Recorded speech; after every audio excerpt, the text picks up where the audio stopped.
U.S. Olympic gymnast Laurie Hernandez has always understood balance.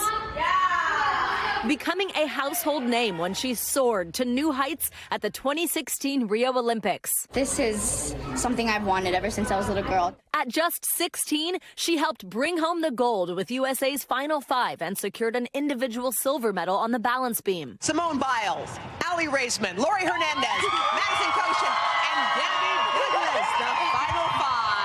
Hernandez quickly nicknamed the human emoji for her infectious smile. You're a celebrity now. You're a role model.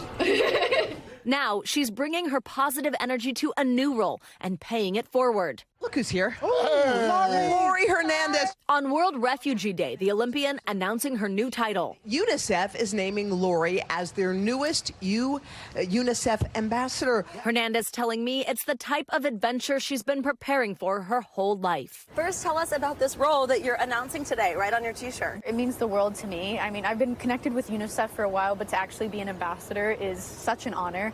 My mom is a social worker, my sister is a social worker, so helping others and being really in touch with community is so important to me and my family. In May, she traveled with UNICEF to the Darien region in Panama, meeting with migrant families who were making the perilous journey through Central America. We saw a lot of children on the move, migrants coming in, and UNICEF was just so prominent there between WASH, so water, sanitation, hygiene, and also like psychosocial support for especially mothers, women, children, and families. UNICEF says between January and May of this year, over 30,000 children, many unaccompanied, crossed the Darien Gap, one of the most dangerous migration routes in the world. It can be a really heavy experience to be there in person, and for me, I was only there for a few days, but I know that these families have been traveling for weeks coming in.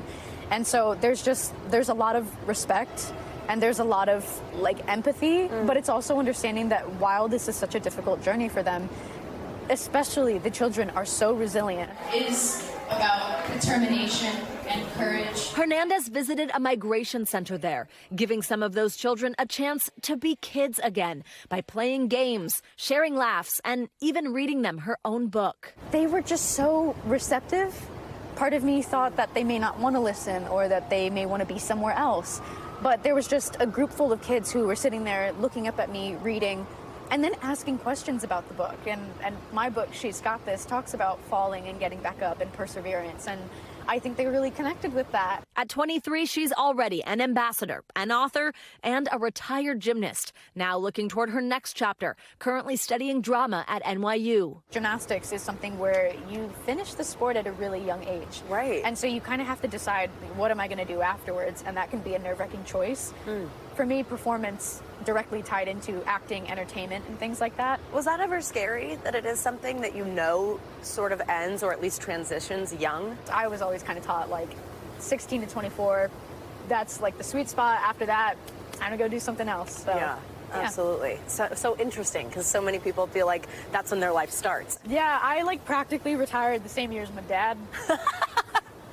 I just turned 23. Like that's what an interesting life experience. Yeah, like I said, so weird. It's like you've lived 9 lives already. It does feel like that sometimes. And, you know, again, I'm not going to sit here and tell you I know everything. I feel like I don't know anything, but it does feel like I've lived 1,000 lives. Absolutely.